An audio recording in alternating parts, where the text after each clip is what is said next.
Along with the coach, Ben Braun, Roxy Burnsley with you. So 6 straight wins for Cal here at Haas Pavilion. They're starting to figure some things out, and Andre Kelly, Ben, is playing at a really high level for the Golden Bears. Well, Roxy, I stopped by practice yesterday, and you're right. They're feeling great about themselves, and why not? Andre Kelly's playing the best basketball of his career. He's being double and triple teamed, but double team, no problem.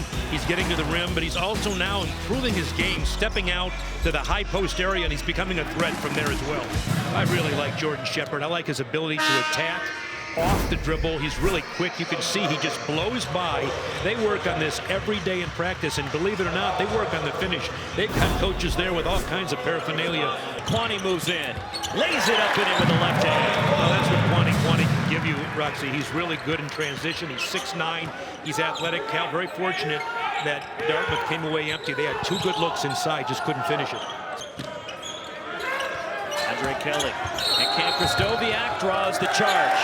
Well, that's a really good defensive move, and the reason I say that, Roxy, you're one-on-one isolating the post. There's no help side defense in the middle of the floor. It's just mano-on-mano. You got to defend, and defend he did. He took the charge, so excellent job. You can see it here. He's just able to move his feet, get set, and Andre's trying to go to strength and beat his opponent to the basket. Boy, do I have nightmares about those backdoors, Roxy. As you know, facing the teams we did in the Ivy League, that's just excellent execution. And a 3 rattles out from Sam Alajiki. Don't think Mark Fox likes the quick shots. You know, they don't want to be on defense the whole game. And when you come down and take quick shots, you find yourself playing from behind and just grinding away on defense. I think they need to have the ball in their hands a little longer. Roxy, generally ball watching is a good idea because knowing where the ball is in is cardinal rule. But against teams that run the Princeton and backdoor cuts, you have to see man and ball. Unfortunately, Cal lost sight of their man. Let me pick your basketball brain now as you're watching this team. And obviously you're familiar with Dartmouth, but also with Cal. You've coached against them for years. Right. You know, what do you notice? What's it like playing against the Princeton type offense and defending? It's harder than it looks to our viewers, isn't it? Well, there's so many high expectations for Jared Hyder, but you know, as you mentioned, you got to get your body, you got to get your health first. Nothing can follow unless you're really whole, and I think he's getting there now. It's a welcome sight again for him to knock that shot down. Sam Alajiki hangs and finishes. There's a young man that's got a very bright future ahead, Roxy. He is strong, he's agile, he's confident, he's cocky, and you need a player like that. He's the one guy in Cal's team that has no lack of confidence. I'll tell you, he's got a really bright future. Welcome back with Ben Braun. I'm David Salzman. A 5-point Texas A&M Corpus Christi lead, but the Lions led by 10 early. What have the Islanders done to be able to get back and have this lead at the break? Well, first of all, they've taken advantage of being able to offensive rebound, David. What's happened is Southeastern's not had the ability to get out and transition and go. They've now had to instead go up against a set, pressure-oriented A&M Corpus Christi defense. 4 rebounds now, 3 blocks, 75 on the season. But you got to think twice when you get by your defender, because you get by, you have to finish. Jalen Hinton he's like a vacuum inside. He's just attracted to the ball. He really can put his body in position and his hands on the ball. Really talented player defensively. You know what's also impressive about his defensive play?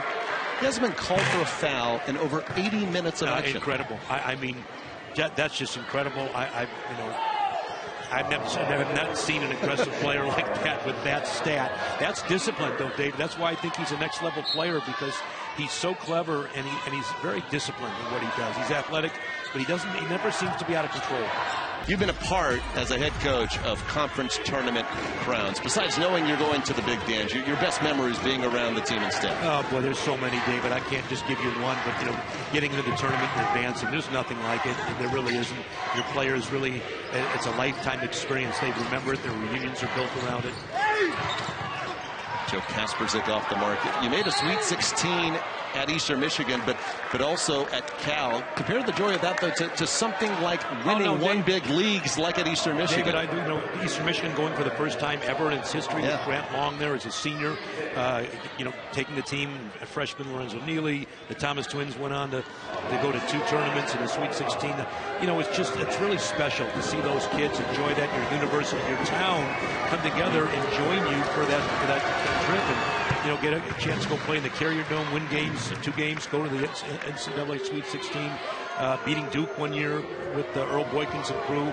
That was really special, and you don't do that if you don't win this game. Right. We would not have won those games, but had a chance to play on in the tournament if you don't win your conference tournament, especially at a mid-level school. We were fortunate at a higher level school, you could get in as an at-large, but these teams have to earn their way. Delta Faucet touch of the game, and Coach Ben Braun, I bet it involves dunks.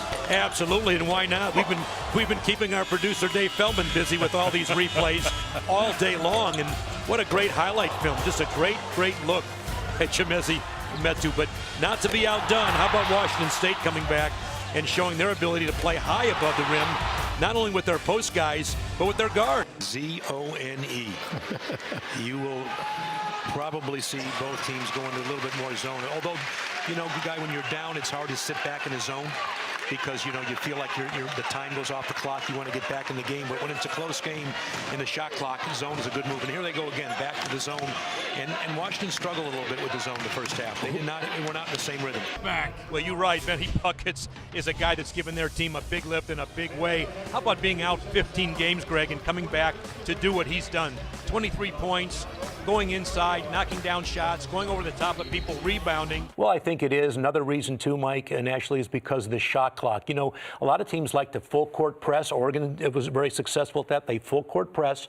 They come back and they play into a zone. So now you've eaten up about 10, 15 seconds of the shot clock. Your team is only on defense for about 10, 12 seconds. If you can't get your guys to sit in the stands for 12 seconds, you're in trouble.